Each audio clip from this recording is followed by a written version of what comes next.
ਸਾਰੇ ਸੱਜਣਾ ਤੇ ਬੇਲੀਆਂ ਨੂੰ ਸਲਾਮ। ਉਮੀਦ ਹੈ ਤੁਸੀਂ ਸਾਰੇ ਠੀਕ ਠਾਕ ਹੋਵੋਗੇ। ਅੱਜ ਇਹ ਵੀਡੀਓ ਬਣਾਉਣ ਦਾ ਮੇਰਾ ਮਕਸਦ ਇਹ ਵੇ ਕਿ ਕੱਲ ਪਰਸੋਂ ਮੈਂ ਇੱਕ ਵੀਡੀਓ ਵੇਖ ਰਿਹਾ ਸੀ ਜਿਹਦੇ ਵਿੱਚ ਕੈਨੇਡਾ ਦੇ ਵਿੱਚ ਕੌਮੀ ਤਰਾਨਾ ਜਿਹੜਾ ਉਹ ਪੰਜਾਬੀ ਵਿੱਚ ਬੋਲਿਆ ਜਾ ਰਿਹਾ ਸੀ, ਬੱਚੇ ਗਾ ਰਹੇ ਸੀ।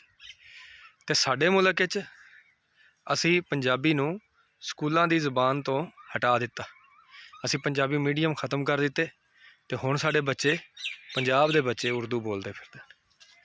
ਅਸੀਂ ਕੱਲ परसों एक ਕਾਨਫਰੰਸ होने वाली है लाहौर ਦੇ ਵਿੱਚ ਪਲਾਕ ਦੇ ਵਿੱਚ ਕਜ਼ਾਫੀ ਸਟੇਡੀਅਮ ਦੇ ਅੰਦਰ ਪੰਜਾਬੀ ਦੇ ਬਾਰੇ 'ਚ।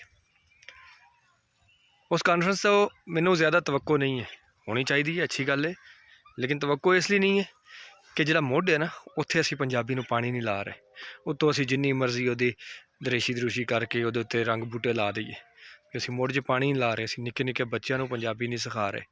तो फिर असी की तवक्को करने कि साडे बच्चे मुस्तकबिल दे विच पंजाबी बोली नाल किन्नी कुछ मुहब्बत करनगे, पंजाबी छोड़ के दूजियां बोलियां बोलणगे।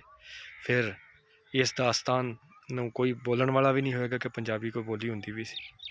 इसलिए थोड़ा गौर फिक्र करो, अपनी बोली नूं बचाओ, अपने पिछोकड़ नूं बचाओ, अपने बच्चों नूं ना सिर्फ पंजाबी बोलनी, पंजाबी पहनावा सिखाओ, पग बन्ननी सिखाओ, चादर बन्ननी सिखाओ। टाइयां बन्ननियां भी तो सिखाते हो ना, तो पग बन्ननी क्यों नहीं सिखाते? वो कोई घाट है?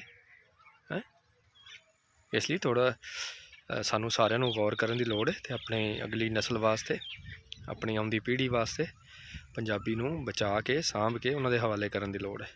बहुत शुक्रिया जी, रब राखा।